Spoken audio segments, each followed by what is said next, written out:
क्या कभी आपके साथ ऐसा हुआ है कि कोई बिना कुछ बोले आपके भीतर की बेचैनी को शांत कर दे, या फिर आपने महसूस किया है कि सिर्फ किसी पवित्र उपस्थिति में मन अपने आप हल्का हो जाता है? और अगर आपका दिल इन बातों पर जरा सा भी ठहरा है तो ये वीडियो आप ही के लिए है। नमस्कार दोस्तों, आनंद सूत्र में आपका स्वागत है। आज हम जानेंगे मौन क्यों शब्दों से ज्यादा शक्तिशाली है, सत्संग कैसे दूरी नहीं देखता, और श्री रमण महर्षि क्यों कहते थे कि सबसे गहरी शिक्षा बोली नहीं जाती। तो आज का ये वीडियो सिर्फ सुनने के लिए नहीं है, ये अनुभव करने के लिए है। तो कहीं मत जाइए, थोड़ा टाइम इन्वेस्ट कीजिए, क्योंकि हो सकता है कि जो शांति आप बाहर ढूंढ रहे हैं वो यहीं इस मौन में आपका इंतजार कर रही हो। ये मौन की शिक्षाएं सिर्फ बातें नहीं थी। लोगों ने सच में महसूस किया कि श्री रमण महर्षि की उपस्थिति से एक गहरी आध्यात्मिक ऊर्जा फैलती थी, और ये ऊर्जा इतनी प्रभावशाली थी कि श्री रमण इसे अपनी सभी शिक्षाओं का सबसे अहम हिस्सा मानते थे। अब जरा ध्यान दीजिए, वे लोगों को ये नहीं सिखाते थे कि मन को कैसे काबू में करना है। वो बस मौन में रहते थे, और उनका यही मौन उनके आसपास में बैठे लोगों के मन को अपने आप शांत कर देता था, बिना कुछ कहे, बिना समझाए।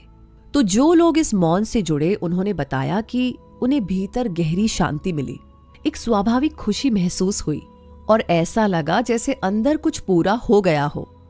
कुछ गहरे साधकों के लिए तो यही मौन सीधे आत्मा के अनुभव तक ले गया। तो सोचिए, बिना एक शब्द बोले इतना बड़ा बदलाव। अब आइए जानते हैं मौन की प्राचीन परंपरा के बारे में। भारत में मौन कोई नई बात नहीं है, ये बहुत ही पुरानी और गहरी आध्यात्मिक परंपरा रही है। इस परंपरा का सबसे प्रसिद्ध उदाहरण है दक्षिणामूर्ति, जिन्हें भगवान शिव का ही एक रूप माना जाता है। कहा जाता है कि दक्षिणामूर्ति ने 4 बड़े विद्वान ऋषियों को न कोई भाषण दिया, न कोई शास्त्र समझाया, और न ही एक शब्द बोला। वे बस मौन में बैठे रहे, और उसी मौन के माध्यम से चारों ऋषियों को आत्मा का अनुभव हो गया। तो श्री रमण महर्षि हमेशा दक्षिणामूर्ति का नाम बहुत ही सम्मान के साथ लेते थे। आइए हम इसे और अच्छे से समझने की कोशिश करते हैं। गुरु से निकलने वाली मौन की शक्ति दूरी नहीं देखती। आप गुरु के पास हों या दूर हों, इससे कोई फर्क नहीं पड़ता। जो भी व्यक्ति अपने मन को आत्मा पर या गुरु के स्वरूप पर टिकाता है, वो इस शक्ति को अनुभव कर सकता है। इसी अनुभव को सत्संग कहा जाता है। तो आइए बात करते हैं सत्संग की शक्ति के बारे में। सत्संग से धीरे धीरे संसार की चीजों के साथ हमारा जुड़ाव कम होने लगता है, और जब ये जुड़ाव टूटता है तो मन की आसक्तियां और पुरानी आदतें अपने आप कमजोर पड़ने लगती हैं। जो व्यक्ति मानसिक आसक्ति से मुक्त हो जाता है, वो उस अचल स्थिर अवस्था में टिक जाता है, जिसे जीवन मुक्ति यानी लिबरेशन कहा गया है। दूसरी बात यह है कि जो परम अवस्था इस जीवन में साधु संगति से हृदय में जागती है, वो सिर्फ उपदेश सुनने से, शास्त्र पढ़ने से, पुण्य कर्म करने से या किसी और साधन से प्राप्त नहीं होती। तीसरी बात बहुत ही सरल है।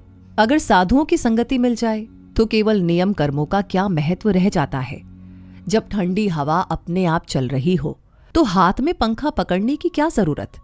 और चौथी बात यह है कि जैसे गर्मी चंद्रमा से दूर होती है, गरीबी कल्प वृक्ष से दूर होती है, और पाप गंगा के स्पर्श से दूर हो जाते हैं, वैसे ही अज्ञान और भ्रम महान साधुओं के केवल दर्शन मात्र से ही दूर हो जाते हैं। पांचवी बात ऐसी है कि तीर्थ स्थान और पत्थर की मूर्तियां महान आत्माओं की बराबरी नहीं कर सकती। जो मन की शुद्धता कहीं और लंबे समय में मिलती है, वो साधु के केवल दर्शन से तुरंत मिल जाती है। अब इसके बाद हम श्री रमण महर्षि से जुड़े कुछ प्रश्नों और उनके उत्तरों की ओर बढ़ेंगे, जो भक्तों ने उनसे पूछे थे। ये साधारण सवाल जवाब नहीं है, ये बातें शब्दों से नहीं, अनुभूति और मौन से निकली हुई है। इसलिए इसे सिर्फ सुनिए मत, ध्यान से सुनिए, बार बार सुनिए, क्योंकि हर बार इसका मर्म थोड़ा और गहराई से खुलता जाएगा। भगवान घूम घूम कर लोगों को सत्य क्यों नहीं बताते? उत्तर: तुम्हें कैसे पता कि मैं ये नहीं कर रहा? क्या उपदेश देने का मतलब मंच पर खड़े होकर के भाषण देना ही होता है? उपदेश तो ज्ञान का सरल संचार है, और वो सबसे अच्छे ढंग से मौन में होता है। एक व्यक्ति घंटों भाषण सुनता है और बिना बदले चला जाता है, जबकि दूसरा किसी पवित्र उपस्थिति में चुपचाप बैठता है और उसका पूरा जीवन बदल जाता है। अब खुद सोचो, कौन सा उपदेश ज्यादा असरदार है? प्रश्न, मौन इतना शक्तिशाली कैसे होता है? उत्तर, एक सिद्ध पुरुष आध्यात्मिक प्रभाव की तरंगे भेजता है। वो बोले या ना बोले, लेकिन उसके पास बैठने से सत्य की समझ अपने आप गहरी होने लगती है। जब गुरु की आंखें शिष्य की आंखों से मिलती हैं, तो शब्दों की कोई जरूरत नहीं होती। प्रश्न, क्या भगवान दीक्षा देते हैं? उत्तर, मौन ही सबसे श्रेष्ठ और सबसे शक्तिशाली दीक्षा है। दक्षिणामूर्ति ने यही दीक्षा दी थी। मौन की दीक्षा हृदय को बदल देती है, मन को शुद्ध कर देती है और सत्य में स्थापित कर देती है। प्रश्न, क्या कृपा गुरु का उपहार नहीं है? उत्तर, भगवान, गुरु और कृपा तीनों एक ही हैं।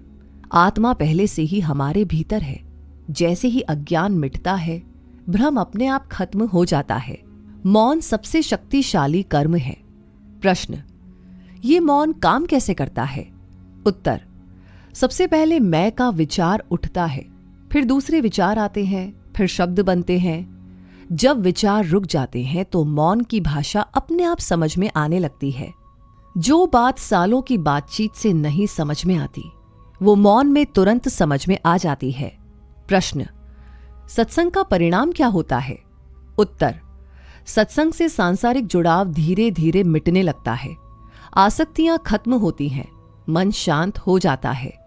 मन बाहर से हटकर भीतर की ओर मुड़ता है और तब सत्य अपने आप प्रकट हो जाता है। तो इन शिक्षाओं को सिर्फ जानकारी की तरह मत सुनिए, इन्हें एक स्मरण बनने दीजिए, एक जेंटल रिमाइंडर। स्मरण इस बात का रखिए कि आपका रियल पर्पस बाहर कुछ हासिल करना नहीं है, बल्कि भीतर परमात्मा की खोज है।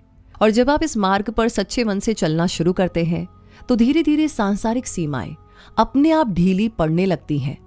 और यही वो पल होता है जब आप अपनी आत्मा की उस गहरी पुकार, इनर कॉलिंग को सुनना शुरू करते हैं। तो अगर इन शब्दों ने आपके भीतर शांति की जरा सी भी लहर उठाई हो, तो इस प्रकाश को यहीं पर मत रोकिए।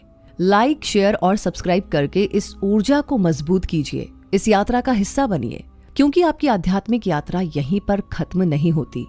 हमारी आने वाली वीडियोस आपको और भी गहराई में ले जाएगी। तब तक के लिए आपका प्यार और सपोर्ट, आपके सजेशंस हमें कमेंट सेक्शन में शेयर करते रहिए, क्योंकि आपका एक एक कमेंट असली मोटिवेशन होता है इन वीडियोस को आप तक पहुंचाने के लिए। तो ये कनेक्शन हमेशा बनाए रखें। और अंत में बस इतना याद रखिए, थोड़ा मौन में ठहरिए, अपने भीतर जल रही आत्मा की उस छोटी सी लौ को कोमलता से जगाए रखिए, क्योंकि यही है परम आनंद का सूत्र। मिलते हैं जल्दी ही अगली वीडियो में। तब तक के लिए धन्यवाद।